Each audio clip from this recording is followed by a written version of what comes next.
யாத்திரை.com யாத்திரைகளுக்கு அன்பு வணக்கங்கள்.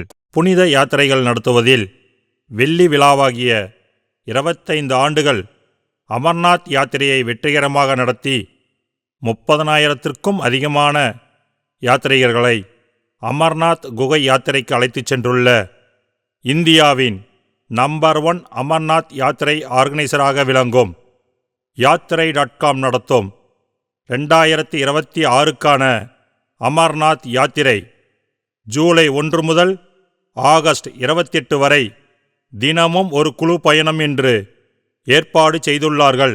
விமான பயண திட்டம் மொத்தம் 4 நாட்களை கொண்டது. பயண நாள் 1 அதிகாலை 1 மணியளவில் சென்னையிலிருந்து விமானம் மூலம் புறப்பட்டு டெல்லி வழியாக ஸ்ரீநகரை காலை 8 மணியளவில் சென்றடைகிறோம். ஸ்ரீநகர் விமான நிலையத்தில் எங்களின் தமிழ் பேசும் கைடை சந்தித்து ஸ்ரீநகர் விமான நிலையத்தில் காலை அறுசுவை சிற்றுண்டியை முடித்துவிட்டு 4 நபர்களுக்கு ஒரு இனோவா கார் என்ற வகையில் இனோவா கார் மூலம் சோன்மார்க் நகரினை நோக்கி புறப்படுகிறோம். வழியில் சிந்து நதி மற்றும் வாங்காத் நதிகளின் கரையில் அமைந்துள்ள 1400 ஆண்டுகள் பழமையான நாரானா கிராமத்தில் அமைந்துள்ள சிதிலமடைந்த சிவன் ஆலயத்தில் உள்ள சிதிலமடைந்த நவலிங்கங்களை தரிசனம் செய்கிறோம். பின்னர் இங்கிருந்து புறப்பட்டு மதியம் 1 மணி அளவில் சோன்மார்க் கிராமத்தை சென்றடைந்து சோன்மார்க்கில் உள்ள கிளேசியர் ஐலட்ஸ் ஹோட்டலில் செக்இன் செய்து தங்குகிறோம். 2 மணியளவில் மதிய உணவை முடித்துவிட்டு சோன்மார்க் நகரில் இருந்து இனோவா கார் மூலம் புறப்பட்டு 4 கிலோமீட்டர் பயணம் செய்து நீல்கிரித் ஹெலிகாப்டர் தளத்திற்கு சென்று உங்களின் ஹெலிகாப்டர் டிக்கெட் மற்றும் ஆதார் கார்டு ஆகியவற்றை கொண்டு EKYC மற்றும் RFID கார்டு ப்ராசஸை முடித்துக்கொண்டு நீல்கிரித் ஹெலிகாப்டர் தளத்தில் இருந்து கார் மூலம் புறப்பட்டு இந்தியா பாகிஸ்தான் போர் நடைபெற்ற குமிரி என்ற இடத்தினை சென்றடைந்து போர் வீரர்களின் நினைவு சின்னத்தை பார்வையிடுகிறோம். பின்னர் அருகில் உள்ள 0 பாயிண்ட் என்ற இடத்தில் அவரவர் சொந்த செலவில் பனிக்கட்டிகளில் சறுக்கு விளையாட்டு மற்றும் பைக் ரைடு செய்து விளையாடுகிறோம். பின்னர் 0 பாயிண்டில் இருந்து கார் மூலம் புறப்பட்டு சோன்மார்க் கிராமத்தை வந்தடைந்து சோன்மார்க்கில் உள்ள சிவன் ஆலயத்தில் மிகவும் புனிதமான நர்மதா சிவலிங்கத்தினை தரிசனம் செய்கிறோம். அன்றிரவு சோன்மார்க் ஹோட்டலில் நடைபெறும் அமர்நாத் பயணம் பற்றிய கலந்துரையாடல் நிகழ்ச்சியில் கலந்து கொள்கிறோம்.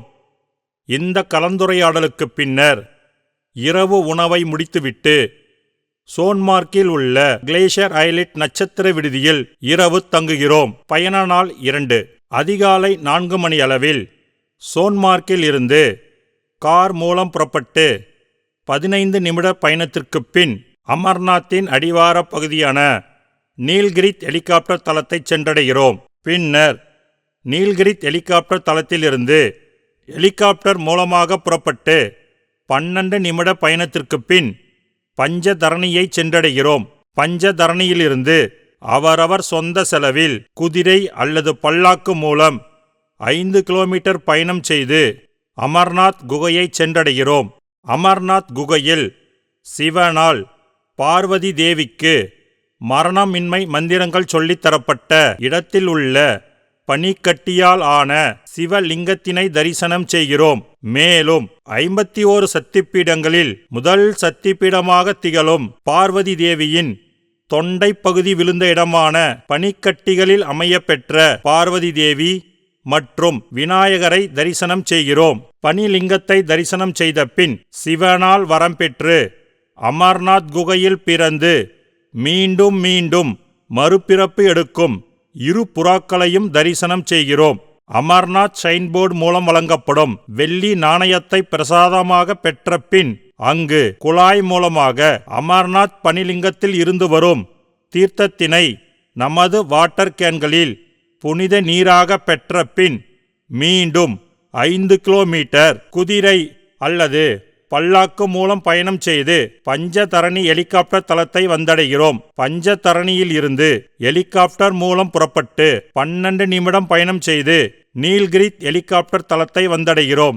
நீல்கிரித் ஹெலிகாப்டர் தளத்திலிருந்து கார் மூலம் புறப்பட்டு 15 நிமிடம் பயணம் செய்து சோன்மார்க்கில் உள்ள கிளேசியர் ஐலட் ஓட்டலை வந்தடைந்து அன்றிரவு ஓட்டலில் இரவு தங்குகிறோம். பயண நாள் 3. காலை 7 மணி அளவில் சோன்மார்க்கில் இருந்து இனோவா கார் மூலம் புறப்பட்டு 51 சக்தி பீடங்களில் ஒன்றான கீர் பவானி ஆலயத்தினை வந்தடைந்து அனுமாரால் இலங்கையிலிருந்து கொண்டுவரப்பட்டு இங்கு பிரதிஷ்டை செய்யப்பட்ட கீர் பவானி அம்மனை தரிசனம் செய்கிறோம்.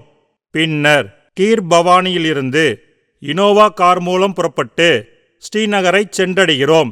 ஸ்ரீநகரில் உள்ள ஓட்டலில் மதிய உணவை முடித்துவிட்டு ஸ்ரீநகரில் 2300 ஆண்டுகள் பழமையான புகழ்பெற்ற சங்கராச்சாரியார் ஆலயம் மற்றும் 51 சக்தி பீடங்களில் ஒன்றான பார்வதி தேவியின் கணுக்கால் விழுந்த இடமான மகா சக்தி பீடத்தில் முக்கியமான இடத்தில் உள்ள ஜிஷ்டாதேவி ஆலயத்தினை தரிசனம் செய்கிறோம். பின்னர் அன்று மாலை உலக புகழ்பெற்ற டால் ஏரியில் 1 மணி நேரம் படகு சவாரி செய்து மகிழ்கிறோம். அன்றிரவு ஸ்ரீநகரில் உள்ள ராயல் பட்டோ ஓட்டலில் இரவு உணவை முடித்துவிட்டு இரவு தங்குகிறோம். பயண நாள் 4. காலை 7 மணி அளவில் ஸ்ரீநகரில் உள்ள ராயல் பட்டோ ஓட்டலில் காலை உணவை முடித்துவிட்டு ஹரி பர்வத் மலையின் மீது அமைந்துள்ள சரிகா மாதா ஆலயம் என்று அழைக்கப்படும் ஸ்ரீ சக்கரேஸ்வரி தேவி ஆலயத்தினை தரிசனம் செய்கிறோம். பின்னர் காஷ்மீர் மக்களின் புனித தலமாக விளங்கும் இஸ்லாமியர்களின் தீர்க்கதரிசியான முகமது நபி அவர்களின் தலைமுடி இருப்பதாக கருதப்படும் ஹஜ்ரத் பல் மசூதியை தரிசனம் செய்கிறோம். பின்னர் ராயல் பட்டோ ஓட்டலில் மதிய உணவை முடித்து ஓட்டலில் இருந்து இனோவா கார் மூலம் புறப்பட்டு ஸ்ரீநகர் விமான நிலையத்தை வந்தடைகிறோம். ஸ்ரீநகரில் இருந்து விமானம் மூலம் புறப்பட்டு டெல்லி வழியாக சென்னையை இரவு 11 மணி அளவில் வந்தடைந்து அமர்நாத் பனிலிங்கம் மற்றும் பல்வேறு ஆலயங்களை தரிசனம் செய்த இனிய பயண நினைவுகளுடன் யாத்திரை.com வழங்கும் அமர்நாத் சினோன்மணி என்ற அடைமொழியுடன் அவரவர் இல்லம் நோக்கி புறப்படுகிறோம்.